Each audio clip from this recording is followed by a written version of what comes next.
crush your enemies. They drew first blood, not me. See them driven before you. Oh, my user. And to hear the lamentation of their women. But I pity the fool. Glitter in the dark near the 10-house gate. Oh, no. They're here. Oh, a real light sleeper, child.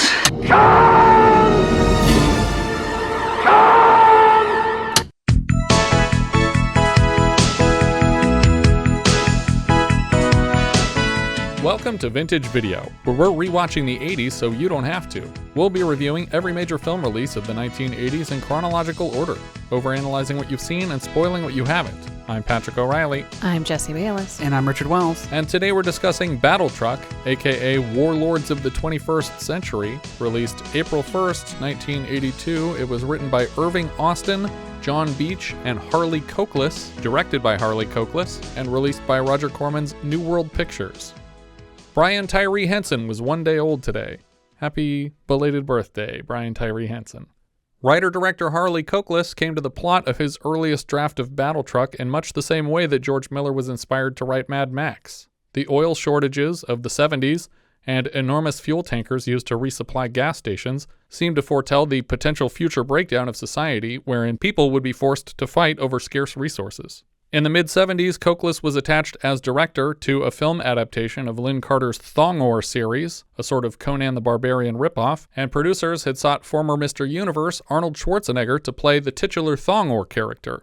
But unfortunately for them, producer Edward R. Pressman had just locked him in to play the actual Conan the Barbarian for Universal Pictures, and the Thongor plans were quickly scrapped. Sorry, are you saying Thong War? Thongor. Like Thongor. Oh, Thongor. Thongor. I was here Thongor. like Thong War, like the Thong Wars. That like, sounds more like a Roger Corman title. The Thong Wars. Bam, bam, ba, ba, ba, ba. We just need to make a ship that looks like a giant pair of boobs. We already got one left over from Battle Beyond the Stars. Cokeliss shared with producer Roger Corman the notes he'd developed for the Battletruck story. Corman liked the script, but even more so, he liked the backstory of Cokeliss having developed the concept himself, giving the production plausible deniability when George Miller's attorneys came to call, but they never did somehow. I think it's different enough for Mad Max. It's different enough, but it's clearly meant to capitalize on that property.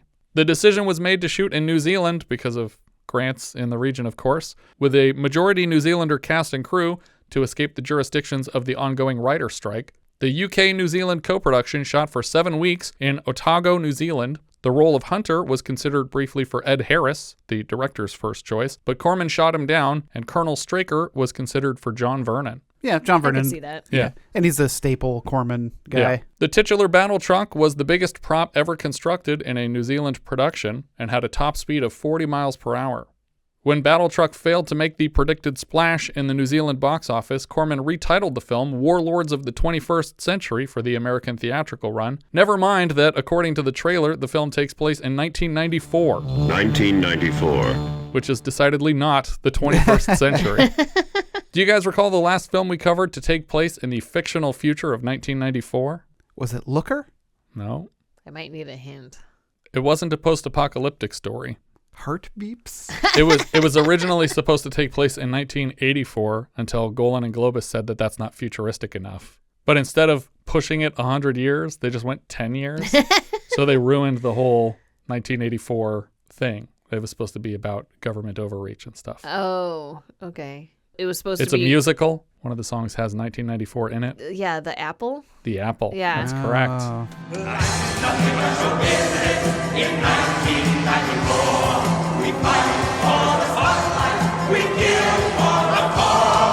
On a budget of $1 million, it made around $1.3 million, ending early talk of a potential Battletruck 2. We open with text, after the oil wars, but I might argue during, since they still seem to be in progress. A distorted voice on a radio tells us what happened to the world. The Mesopotamian basin, the cradle of human existence, is dense with dangerous radiation, suggesting that the events of World War III have unleashed a nuclear arsenal in the Middle East. So it's not that there isn't oil, it's just that it's... Yeah, it's like a Goldfinger situation. Yeah, I was just going to say Goldfinger. But it's oil finger. Oil finger. Da-da-da-da-da. That also sounds like a Corman project. Yeah, that does. The radio voice is Judd actor Randy Powell, and reportedly he broadcast the script from a ham radio in Los Angeles, and it was recorded by the filmmakers on the New Zealand set. We learn that a drastic global oil shortage has left most of the nation's gasoline reserve in the hands of the government for official use only. Evidently, martial law has been declared, and the National Guard have been deployed to restore order, but from what we see, either that happened a long time ago or somewhere far, far away. There are no signs of order in the world we find here. I'm also not clear if this is the United States. Yeah, well, I assume it must be, since, like, you know, Straker is a very American-sounding gentleman. Well, they call him an American Army colonel. Mm-hmm. I mean, I guess he could be stationed anywhere. Right. But all this information plays out over footage of a smoking crater in the earth. The last audible bit of the broadcast makes mention of a man controlling a renegade group of thieves and murderers traveling the countryside in a heavily armed vehicle. We cut from the words to said heavily armed vehicle, the titular Battletruck, which is quickly stamped with the title card as it rumbles through a desert wasteland. It looks from the head-on angle like the cab of an 18-wheeler with a thick black armor plating and shutter shades of armor across the entire windshield. We get a quick insert of a post-apocalyptic gas station sign advertising $59.99 a liter and warning the next station is 300 kilometers down the road. Despite the sign's many bullet holes, all the metric units suggest that wherever this is, it's not America. Do you guys recall the last time we saw a post-apocalyptic gas price? I can't remember the name, though. They only accept silver. Yeah, I know. It's the 3D one that we watched. Was it Parasite? Parasite. And possibly before that in Mad Max. I can't remember. Yeah, I was thinking you were going for Mad Max, but... We sit looking at the abandoned gas station for a moment until a battle truck plows through the structure, obliterating it. Do you guys remember the last time we saw an abandoned gas station? Or an empty one, anyway? It had no gas. The Texas Chainsaw Massacre? That's right. It was abandoned eventually, right? Right, I assume. On another desert road, we see two men in the cab of a pickup being pulled by horses. One elbows the other to ask if he can hear anything suspicious, but the man blames an overactive imagination, rather than bothering to check behind them, where the battle truck can be plainly seen pursuing them. The horse drivers wait until it's far too late to take a look, and then try in vain to outrun the truck with their horses. Even less advisable, the man in the passenger seat begins firing a rifle back at the battle truck until it pulls up alongside them to issue a demand. Discard your weapons and stop immediately. The truck swerves into the road ahead of them, and their horses slow to a stop. A member of the battle truck caravan, a henchman named Willie, tastes a splash of the liquid this truck was transporting in barrels and confirms for the boss that it's diesel. The side door of the battle truck unfurls with a pneumatic hiss, and out steps Colonel Straker, played by James Wainwright. He asks the men where they got the barrels they're transporting, and the first guy tries to claim they found them off the road by coincidence and gets his throat slit. The survivor offers to lead Colonel Straker directly to the source with no further argument. Sometime later, they arrive at a gate labeled "This facility closed. Danger, contaminated area." Another of the colonel's henchmen, Bone, is evidently a moron and takes the signs at their word. Hey, where's he taking us? This place is radioactive! It's okay. The signs are only there to keep people away. Keep on going. The colonel orders this man to open the gate. Even as he returns to the driver's seat, Bone is convinced they're headed into a trap. You'll be sorry when your skin turns green and your teeth fall out. Just drive the truck. Every step of the way, they accuse their hostage of having lied, and he always follows up with more details that he probably should have shared from the beginning. In this case, they see nothing within the gates, and he says the fuel pump is in the other quarry around the back. They make the trek on foot and again find nothing until the man explains it's all hidden and password protected. He enters a code into a keypad hidden in a disguised hatch under a rock, and the pump rises from underground. The colonel and his men are surprised to find that the man has been telling the truth. The pump still contains 50,000 liters of gas. The colonel looks around and decides on this facility as a new home base for his followers. Protected around the sides by rock formations and now stocked with a bountiful fuel supply. He orders Bone to reward the rest of the men with some of their home brew for a job well done. The colonel asks the hostage how he found this place, and he explains his dad used to work here, so he basically inherited it. Just when the hostage is expecting to be rewarded for his honesty, the colonel orders him bound and gagged. A young woman named Corlie, played by Annie McEnroe, is dragged to the colonel and ordered to fire on the subdued hostage. Instead of acting as ordered, she presses the handgun into the colonel's gut and pulls the trigger, but it's not loaded. He predicted this move. He spins her around and fires his own weapon at the only guy who knew the password for the gas pump here. Yeah. And how it works. Because, like, are we just going to ignore the fact that there's no electricity here and Right. we're, like, raising and lowering this thing? And granted, maybe, I mean, they have gas, so maybe they have a generator. But Or they'll like, just leave it up forever. there's now. no, like, facilities anywhere. Yeah. This is just a big open field. The whole point of it is that it's supposed to be underground most of the time so that people can't find it if Right. they invade your space. But for some reason, they've decided, nah, we're just going to keep it out in the open forever now. Yeah, because he doesn't know enough about the facility. What if there's like a time limit? It goes back down Right. after a certain. What if the passwords rotate? I mean, Yeah. there's so many factors that you would want to keep this guy No, alive just at shoot him. least for one more Just day. shoot him. That night, the Colonel and Bone make plans to convert the facility into their official home base. We see Corlie hopping out of the truck discreetly, and the Colonel doesn't believe his own head of security when he hears her sneaking out. What was that? Your imagination. This is the second time now Yeah. that a person has said, "Did you hear that?" And the other person said, "You made it up." No, I can hear something. Imagination.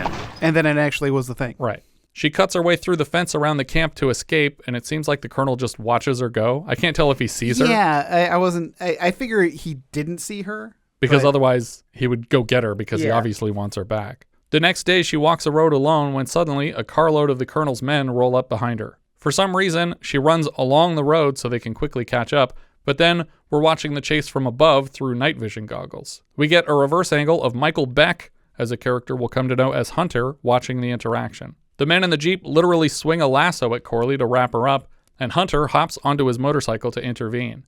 He ramps over their truck and knocks a couple henchmen out of the bed. They plan to capture the man and return with his bike as a prize for the Colonel, but Hunter manages to lose them and then swings back around to collect Corlie and rush her to safety. She claims not to know who they are and says she and her father were wandering do-gooders until her father died and their horse ran off with her stuff.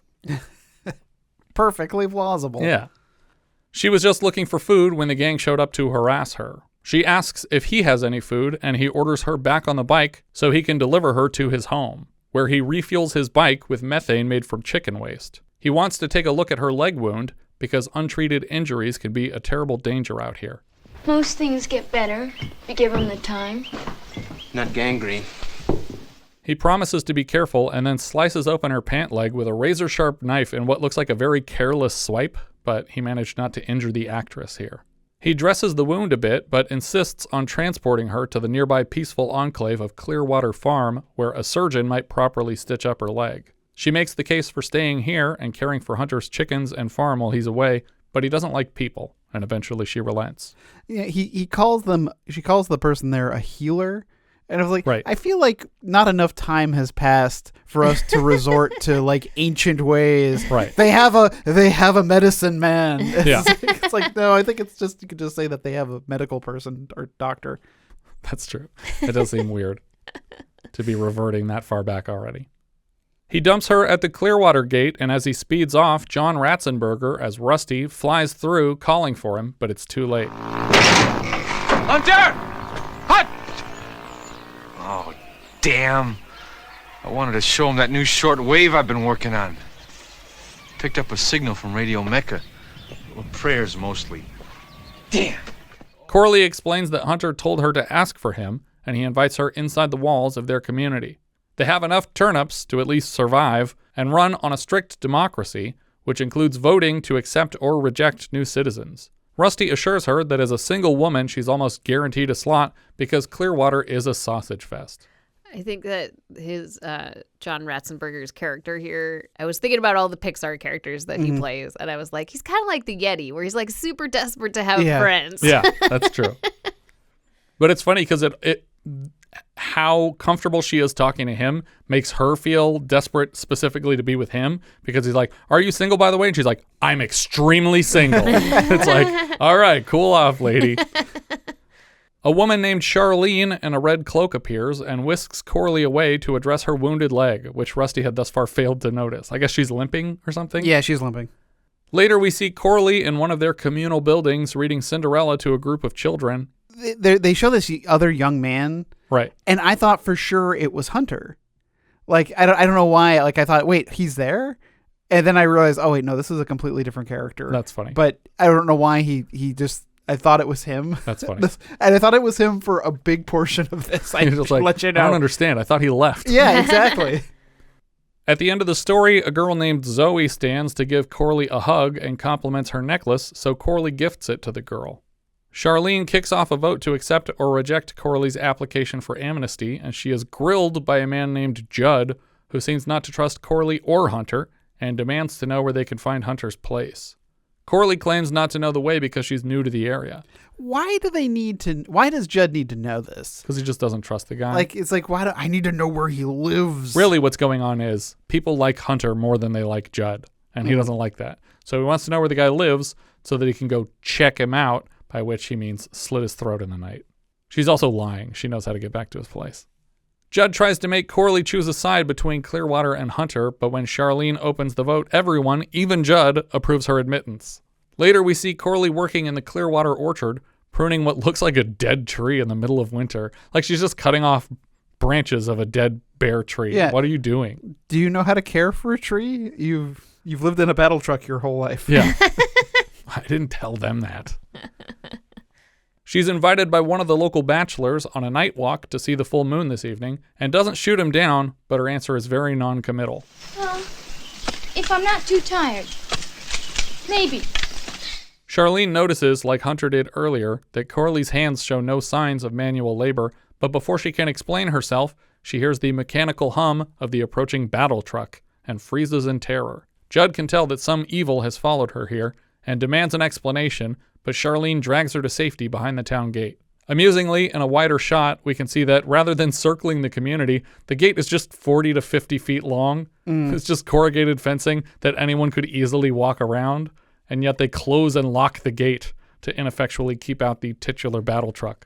Corlie tries to communicate the danger as the people of Clearwater run in all directions to collect guns to defend themselves with. The truck plows effortlessly through the gate, and an onboard minigun fires on the people of Clearwater. As it passes through the village, it takes out several men and buildings until the colonel's voice calls out over the speakers demanding they hold their fire. Everyone throw down your weapons and put your hands on your head. Corlie sneaks out of the camp to escape without being recaptured, and the truck opens its doors for the crowd of henchmen to spill out before the colonel appears. Even though everyone seems to be pronouncing it Straker, the subtitles and credit both say Straker with an A. Good morning. My name is Colonel Straker, and I have come to free you from this anarchy and chaos. He gives them permission to continue existing here and farming as they have been, but accepting him as their one true leader. When one of the Clearwater crowd tries to voice dissent, he is quickly shot by the colonel. The colonel wishes to speak with the previous leader, but there wasn't one, so he puts Bone in charge of doing an inventory of the settlement. We see Corlie fleeing Clearwater on horseback. As the henchmen rob the village of all its possessions, the colonel asks to be taken to the women, possibly in search of Corlie, or possibly for worse reasons. There, he finds the young girl Zoe wearing the necklace Corey gifted her, and he knows he's on the right path. He interrogates Judd for info on where Corlie went. Judd says he never trusted the girl, but the villagers are all too scared of Hunter to turn away the people he drops off. Judd says if Corlie's not still here, she probably went back to Hunter. How do I find this Hunter? Up in the mountains somewhere. Judd tells the colonel that if he wants more specific directions, he should torture Rusty, since he knows the way. We cut back to Hunter's place as Corlie races up on the stolen horse, sobbing. She can barely tell him what's happened. Are you hurt? No, yeah, I mean, they'll kill them. They will. Who? The people you saved me from, they're at Clearwater. Get control of yourself. No, you don't understand. I'm beginning to. No, I'm one of them. Did you warn the people at Clearwater? What good would have that done? Nobody can stand up against them. There's always a way to fight back. Hunter tells her she can stay the night here, and tomorrow they'll see what's become of Clearwater. Beside the fireplace that night, Corlie asks why men insist on fighting, and Hunter explains it's always been that way, and suddenly they're making out. It's just men. That's called foreplay in the apocalypse. Early the following morning, the Battletruck idles up to Hunter's shack to avoid announcing its arrival, but it makes enough noise to wake Hunter anyway. He watches as henchmen take positions in the field around his home. He wakes Corlie and hands her a gun. Straker's voice calls out through the Battletruck PA system. Hunter, this is Straker. Send the girl out and you will not be harmed. Send the girl out and you will be harmed. Oh, I mean not VR. Hunter barely has a chance to respond to these instructions at all before they're opening fire on the building. A few men push their way into the bedroom to find Corlie, but she shoots at them with her gun hidden under the blankets. Hunter fires a flare into the shack with his own gas generator and then blasts out of the garage with Corlie on his bike. They kill like 5 or 6 guys here. They take it's a like lot of them out. how many people are in Straker's team? Yeah, she by herself kills like 3 or 4 guys. The colonel cautions them against shooting at Corlie, and they follow the bike down the road with their henchman jeep, while the Battletruck stays behind to smash Hunter's home to pieces. Just like petty bullshit up here. Yeah, I do like the authenticity, though, of them crashing through, because this must have been an existing structure. Maybe. Because there's insulation. There is a lot, I was like, why would you put insulation in a building that you were intending to destroy? That's true. Yeah. Hunter gives Corlie grenades to toss at the jeep pursuing them. Eventually, she scores a direct hit. With her last grenade, she takes down a tree to block the road behind them. Once again, though, he's on a dirt bike that could go off-road, but they're sticking to the road. On the road. The trees are perfectly motorcycle distanced apart that you could just drive your motorcycle through them and not be pursued by a car. 10 feet. Hunter and Corlie head back to the colonel's base to spy on them from above with Hunter's binoculars, or so he calls them. But since it's actually a single lens, I think this is technically a monocular. Usually monoculars only use one eye, though. This thing uses both eyes, but then it has one lens on the front. I couldn't get an official ruling from the internet on what that would be called. Corlie tells Hunter that the colonel sleeps in the locked-up truck because his people aren't loyal enough not to kill him in the night if they had the chance. Corlie and Hunter find the survivors from the Clearwater settlement, and Charlene asks why she lied to them, but she can't really explain herself. 5 of their men were killed in the attack, including the guy who invited Corlie on a moonwalk. Judd suggests turning her over for leniency from Straker, but Hunter won't let them.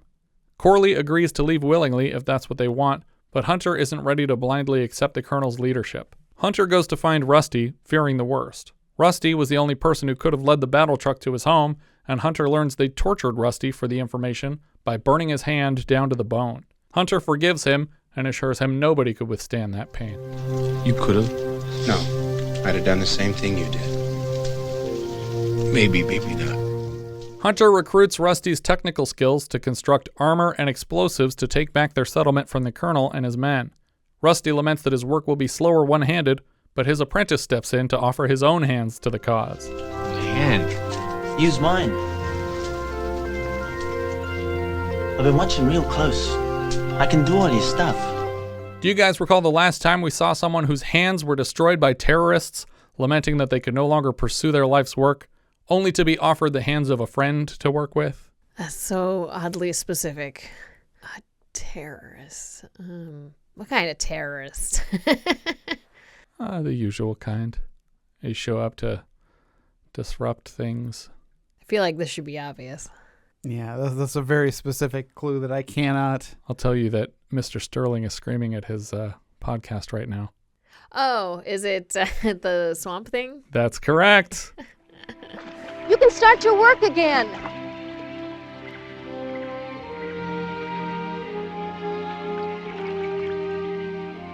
With these, I'll be your hand. Rusty quickly gets to work ordering his assistant around his workshop, and we get a montage of armor and weapons manufacturing. Judd approaches Hunter reservedly to suggest he may be coming around to their side to help fight back, and Hunter tells him there's plenty to do. Elsewhere, we see the colonel plotting to capture Hunter when he's presented with 3 dirt-eater hostages. What are you boys up to? We live around here. What's it to you? Well, that's fair enough. Shoot him. That's good. I like that. You show attitude to this guy, they just took you hostage. The henchmen assure the captives that the colonel was joking and then set the men free before shooting them all in the back. One of these guys is the director, actually, Cokeliss. When Hunter stupidly returns to his home with Rusty, they find only the demolished remains of his place. He and Rusty dig up a case buried under the remains of the house containing a rocket launcher. That night, Corlie is awoken by a visit from Judd, who apologizes for his actions. She starts to make him a cup of tea, and he sneaks around behind her to abduct her. She fights back until he knocks her unconscious, and then he binds her hands and wraps her in a blanket to carry her down to a horse-drawn trailer. A lantern knocked over in the struggle sets fire to the room, drawing the attention of Charlene. The villagers struggle to quell the flames, and Charlene informs the panicked rescuers that Corlie is not inside. Corlie! No, I don't We gotta get her out! Corlie's not in there. She was kidnapped by Judd. Oh, really? What did you do about that? You watched real good? Thanks. Hunter and Rusty arrive the next morning to learn Corlie has been taken. Hunter immediately takes off after Judd, making much better time on his motorized bike than the little horse-drawn truck board, as they call it. We get some classic rock score over aerial footage of his bike flying over the desert plains. Seemingly minutes later, he's caught up to Judd, and Judd parks the trailer to retrieve a crossbow to fire on the approaching hero. Insanely, he fires a single bolt and hits the speeding biker in the shoulder. Hunter's thrown off his bike and tumbles down a hillside. Without so much as a second glance, Judd is certain he's killed Hunter and continues on down the road.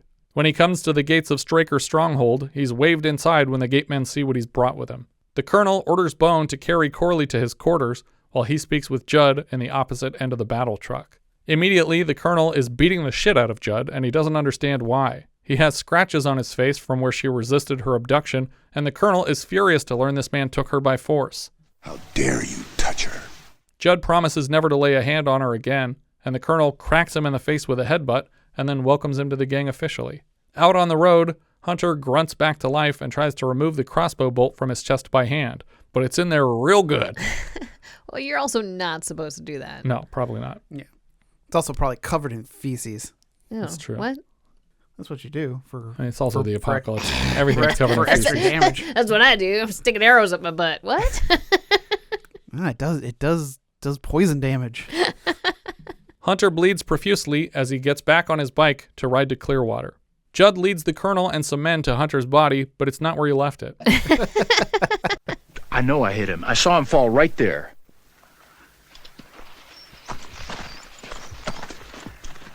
Nothing near now, mate. Do I kill him, boss? Hunter rolls woozily up to the Clearwater farm and then collapses. They take him in to treat his injury. Charlene is able to dislodge the bolt, but they don't have much to clean the wound with. The raiders took most of the supplies with them. Hunter suggests they cauterize it so he can get back to the business of revenge as soon as possible. Charlene heats a metal rod until it glows red and then jams it in the hole in Hunter's chest. Soon after, she withdraws the rod and Hunter passes out from the pain. Back in the Battletruck, Corlie explains to the colonel that he can't keep her here forever, and he drops the film's mostly irrelevant twist. Your beauty is from your mother, but your fire and your passion, those are from me. Oh, it's his daughter. I assumed. I thought we knew this already, but apparently not. She wishes she had enough courage to kill him, and he points to that as evidence of their similarities. The next morning, Rusty and his assistant put the finishing touches on a vehicle Hunter can use to assault the colonel's home base. The car is a Land Cruiser body with a Volkswagen Bug shell on top. As Hunter drives it into the distance, Rusty hopes it will hold up on the road. And then, when he arrives at the villain's camp, he flies over a hill and actually flips the car, landing on its roof, but then rolling to land on its wheels at the beginning of his assault. Like a glove. It looks completely by accident, and it's really funny because at first I thought the joke was like, oh, this fucking car failed already instantly. That would be amazing. They just drag him out of the car. It's like, what the hell were you thinking? You just see like MacGruber like, oh no, fucking guys, oh no. The noise of the crash gets everyone's attention, and Hunter plows through all the tents of the camp as the henchmen scatter. He spots Judd making a run for the hills and pulls up behind him to hit him with machine gun fire and put an end to the man's scheming. He keeps firing as more and more men pour out of the buildings to fend him off, but they can't hit Hunter through the armed vehicle. As he comes skidding around the facility's secret gas pump, he crashes through a pair of barrels on the way to colliding with a stuntman on the ground in a way I don't think you can fake. Oh my God. I went back over this section, I slowed it down as much as you could on Plex. I was like going frame by frame. Like, oh my God, he gets run over. Hard. It looks like something definitely went wrong, like he was supposed to just come close to the guy or stop before he got to him, but the car clearly hits him in the feet and pushes his legs up into his torso as it's rolling up. Oof. Like the tires look like they're about to be on top of this dude before the camera finally cuts. But then when it shows the guy again, it's a different guy. Yeah. and he's just splashed with blood from the side. Well, he's like doing, because when the first guy landed, you could see his face a little bit, but when they show him again, like he's like really covering up his face so you can't tell. They don't want any proof that he was ever on set. We watched this together about a year ago, and after seeing this shot, I searched for a bit to see if there was any record of a stuntman being injured on this film, and I came up empty-handed. So if anybody has any information, let me know. But that might be the gif for this episode for our social media posts of this one dude getting smashed. Do you know this man? Or should it be the Battletruck? Maybe you should be the Battletruck. Maybe. Hunter skids up beside the pump and tosses in another grenade before skidding off over the hill and out of the camp, leaving a massive fireball in his wake. Sure would be great if we had the codes to lower the pump back down. Yeah. Wouldn't that be great if Hunter didn't know where this thing was? He crashes back out of the gate, and the colonel and his men chase after him in the Battletruck. Because it's not built for speed, the Battletruck is quickly overheating, and Bone doesn't want to do permanent damage by burning out the engine. She's not gonna make it.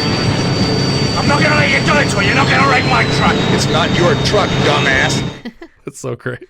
Another henchman, Willie, is terrified the truck will explode from overheating, but the colonel shouts at him to shut up. Hunter pulls into a canyon and stops to get out and inform Rusty the colonel is falling right into their trap. The Clearwater crew all climb the canyon walls on each side of the road. Back in the Battletruck, Corlie assures her father that taking on Hunter is hopeless. He'll come back for me and he'll beat you because he's better.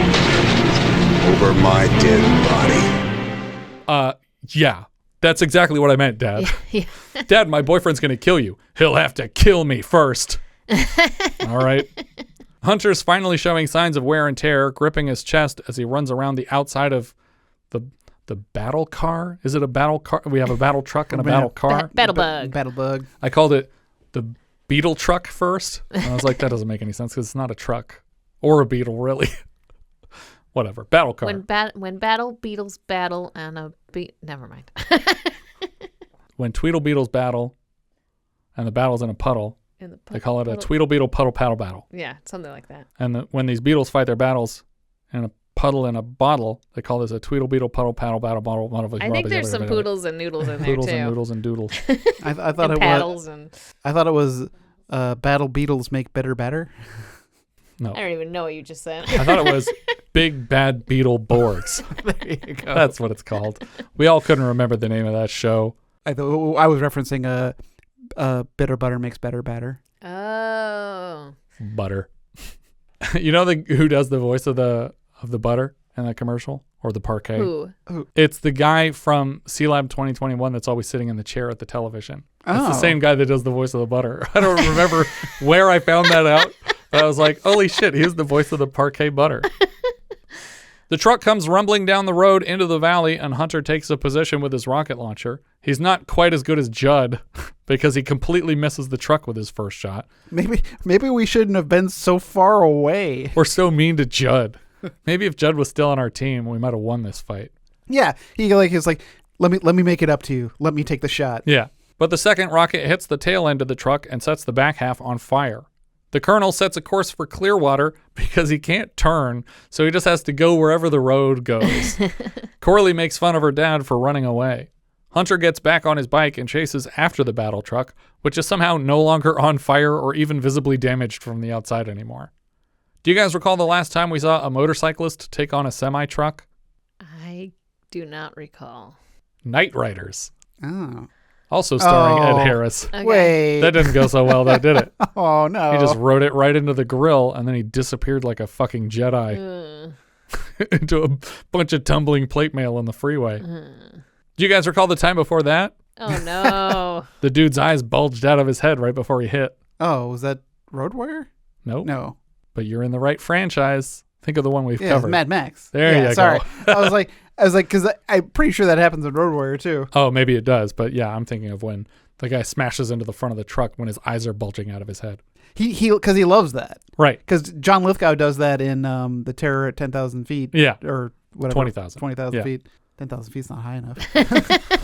He's just taking off. This is the first time that the motorcyclist actually wins the duel with a semi-truck, though, because Hunter ramps into the air and lands in the back end of the truck through the burnt-out hole in the ceiling. As the smoke clears, he shoots his way through a pack of henchmen to the front of the vehicle.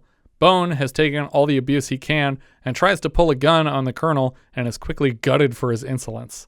Bone bleeds out at the steering wheel as the colonel commands him to drive anyway, despite slowly dying.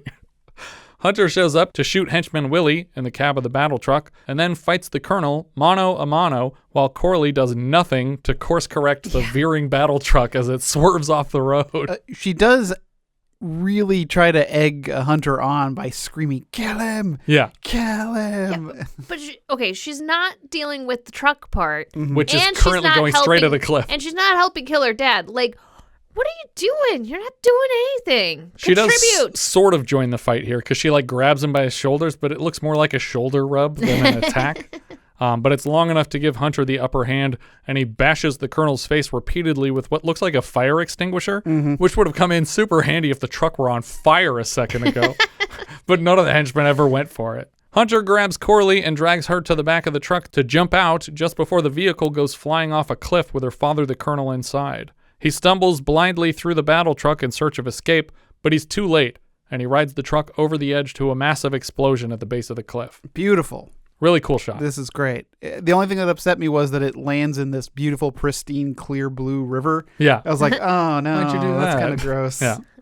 But it reminds me of the end of, like, Tremors, basically, because it's like this giant... Yeah, or Duel. More graboid-shaped thing going off a cliff. Understandably, the production were running 6 cameras on this explosion, the most expensive shot of the film, and the resulting blast is admittedly cool. Later, back at Clearwater Farm, Hunter is saying his goodbyes to everyone, including Corlie. She asks if she'll ever see him again. I'll be back. When? Sometime.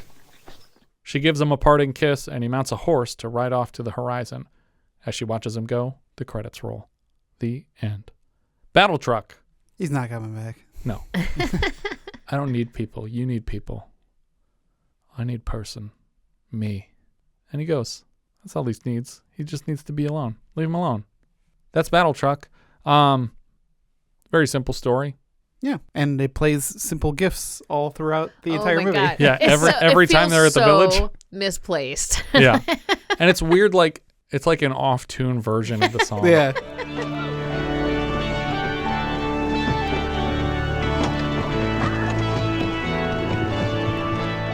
But yeah, that's there's not really much here to talk about because it's so simple. But it's in the vein of those post-apocalyptic gas shortage movies. It's like Fury Road. It's like there's really not that much going on. You took the person's girl, you're driving away, they try to get the person back. Just without the excellent, amazing stunt work that's involved in either Road Warrior or Mad Max or But the Fury truck Road. does look cool. Yeah, the truck looks cool. I mean, honestly, there's 2 amazing shots in this whole movie. It's the bike landing in the truck, right, and the truck going over the cliff. Yeah. And outside of those, it's completely forgettable. Yeah. I think that's fair to say. I think that if this were John Vernon and Ed Harris, it would be a much better remembered movie. I think they probably would have put more money into it too. Yeah, probably.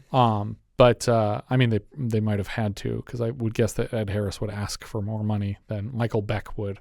But yeah, it's fine. I can tell what's happening from scene to scene. There's not like continuity errors, but there's nothing special here. Congratulations, you made a cohesive movie. Yeah, I mean, that's a lot to ask from Roger Corman sometimes. Although he wasn't producing this one. You can tell because there's very few rape scenes. Yeah. By which I mean there are none. Yeah.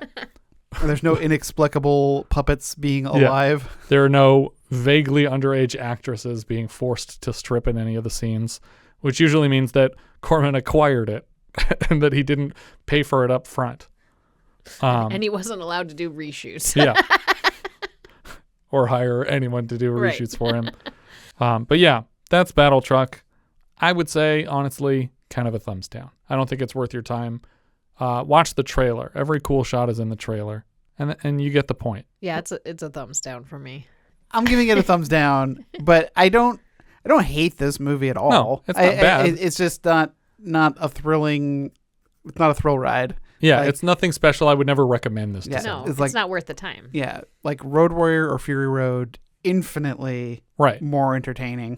Even Damnation Alley I would put above this because they go to Vegas. There's like huge storms that hit the truck.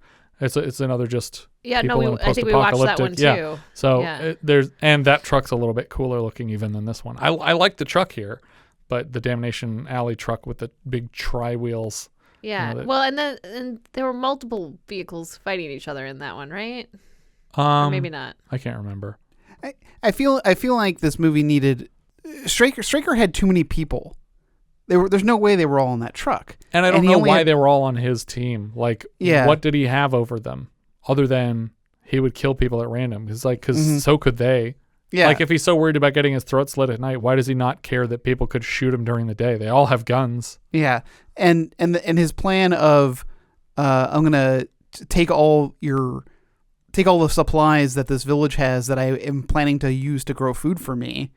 Right. And it's like, no, you need to, the people need to be able to live. Yeah. You can't cannibalize the farm and then expect it to continue running. Exactly. But yeah, no bueno, but not the worst thing in the world. What are we thinking letterbox for this one, Jess? I have it pretty low. It's at 36 out of 45 for the year. It is below Death Wish 2 and above Love and Money. All right. Richard, what do you got? I have it at 31, which puts it below Cannery Row, but above The Seduction. I have it in 27, which is just below Shoot the Moon and just above The Last Shark. But actually, you know what? I'm going to put it in 28. I'm going to put it just below The Last Shark because I'd rather watch The Last Shark. There's more going on there than this. So 28, right under The Last Shark, which puts it right above Death Wish 2. Our writer-director here was Harley Cokeliss. Before this, he directed a 1971 short called Crash, adapted from the same J.G. Ballard novel, later adapted by Cronenberg into the 1996 Crash. He also directed an independent sci-fi adventure called Glitterball in 1977 that looks like a sort of British E.T., but the alien is a tiny metal sphere about the size of a baseball. And he also directed a behind-the-scenes documentary on the making of The Muppet Show called Of Muppets and Men. After this, he directs Black Moon Rising from a John Carpenter script, a couple episodes of the 90s Hercules series, and one Xena episode, which every director in New Zealand had at least a I was going to say, that makes sense. He also has a second unit director credit on The Empire Strikes Back, which he was actually brought in to replace John Barry after his sudden passing of meningitis on the set. So we discussed that previously in our review of Saturn III, because he left the director slot of Saturn III to go work on Empire Strikes Back. He got sick on set and died within like 2 days. Cokeliss is also credited in this film as a dirt-eating scavenger. The first writer credit goes to Michael Abrams for the story. He has an additional dialogue credit on Cokeliss's Glitterball movie. Another writing credit for Irving Austin, just this, and John Beech, mostly editing credits on 1979's The Space Movie, and then 66 episodes of police drama The Bill. The music here came from Kevin Peake, who also scored a 1964 film called Wind Rider, not much else. The cinematographer here was Chris Menges. Before this, he lit Black Beauty, Babylon. Later this season, he lights Angel, and later still The Killing Fields, The Mission, Michael Collins, The Pledge, Dirty Pretty Things, and Extremely Loud and Incredibly Close. The editor was Michael Horton. After this, I didn't recognize many credits until in 2002, cutting Lord of the Rings, The Two Towers. Hey, there's a New Zealand for you. How did you land that after a bunch of never heard of these titles? Yeah, it's just the New Zealand thing. Location, location, location. Michael Beck played Hunter. We've seen him so far in Warriors and Xanadu. He's back later this season for Megaforce, and next season in Triumphs of a Man Called Horse. He also came back to voice his Warriors character Swan in the 2005 video game. Annie McEnroe played Corlie Straker. We've seen her now in Running Scared and The Hand. Later she's in The Survivors, Howling 2, Your Sister is a Werewolf, not the werewolf sister. She's an uncredited stewardess in Manhunter. She's Muffy Livingston in Wall Street, but I think she's most recognizable as the realtor friend of the recently deceased Maitlands in the first Beetlejuice film. And apparently she doesn't show up in the second movie despite, I think, still being alive, but her daughter comes back. And her daughter has the same name as her, Jane Butterfield. So it's almost like the same character came back because it's the daughter that we see in the car in the first film. James Wainwright played Colonel Jacob Stryker. Just prior to this, he was Simon Quaid, the villain of the short-lived Beyond Westworld TV series. He also follows Annie McEnroe to Survivor's next season. Bruno Lawrence played Willie. He also wrote a feature called Quiet Earth, which is kind of an Omega Man story in which he appears as Zach Hobson. John Bach played Bone. He plays Madrill in Lord of the Rings, The Two Towers, and Return of the King, a character original to the films. Randy Powell played Judd. We saw him last as one of the neighbors in The Incredible Shrinking Woman. He also plays recurring roles on the Logan's Run TV series, Dallas, and Days of Our Lives. John Ratzenberger played Rusty. He was on Cheers. He's obviously Cliff Clavin. He was in every Pixar movie so far, I think. We've had him in Empire Strikes Back, Motel Hell, Outland, Ragtime, and Reds so far. He's back this season in Firefox and Gandhi. Later, he's in 24 Captain Planet episodes, and he's Al Calavito in Bad Day on the Block, written by my friend Betsy Giffen Narasta. Diana Rowan played Charlene.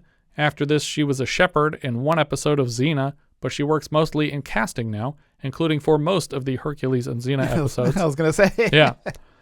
She also did casting for the feature Whale Rider and various Power Rangers incarnations and The World's Fastest Indian. I bet that's how Vernon Wells got on the Power Rangers. Oh, probably. From New Zealand casting. He's a great fit for that show, actually. Ross Jolly played Shotgun. He voices Harry the Hare in Meet the Feebles, and he was also a king on Xena somewhere. Mark Hadlow played Orin. We saw him last as a party guest in Strange Behavior. He was in Xena. He was Heidi the Hippo in Peter Jackson's Meet the Feebles. He's in Peter Jackson's Kong, and he's Dory and Bert Troll in the Hobbit trilogy. Marshall Napier played Driver. He was in Flirting and Babe. Timothy Lee played Hacker. There's no hacking in this movie. Who's the hacker in this? He's in a couple Xenas, and he's credited as Wildman in the Two Towers Extended Edition. Una Menges played Zoe. This is her only acting credit. She is the daughter of cinematographer Chris Menges. She continued in his footsteps, racking up camera crew credits on films like Dirty Pretty Things, 2020's The Host, 4 episodes of HBO's The Nevers, created by Joss Whedon. Barney Cokeliss played Little Boy, uncredited. He is the son of the director and has since directed a couple episodes of World War II drama World on Fire. I think that's everything for Battletruck. If you have any thoughts you'd like to share, you can find all our socials at linktree/vintagevideopod. If you enjoy what we're doing, consider giving us a review on iTunes. I don't believe it helps visibility, but it's good for morale. And if you really like the show, maybe you should join our Patreon campaign at patreon.com/vintagevideopodcast for access to all our monthly 70s reviews and a hand in choosing next month's film.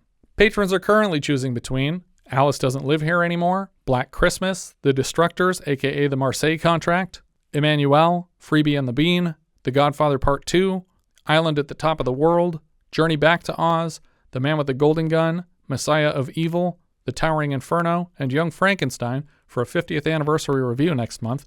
Thank you so much for listening, and I hope you'll join us next time when we'll be discussing Death Watch, which IMDb describes like so.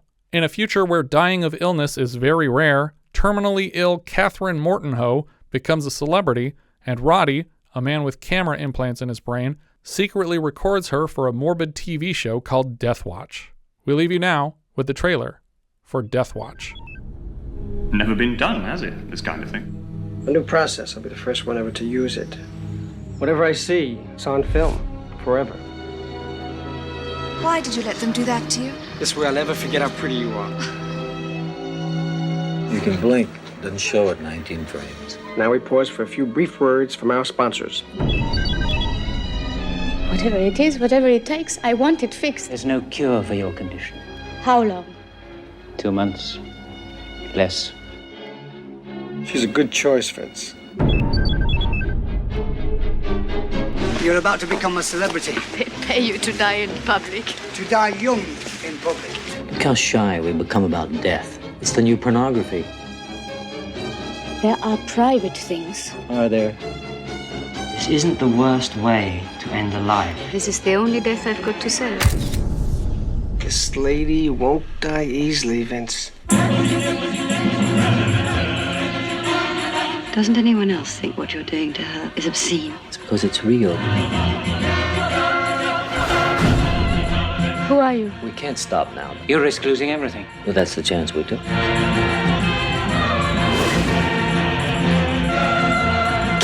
What's happening? Why is it out of focus? Do you have any regrets? Catherine! You are afraid, and you should be.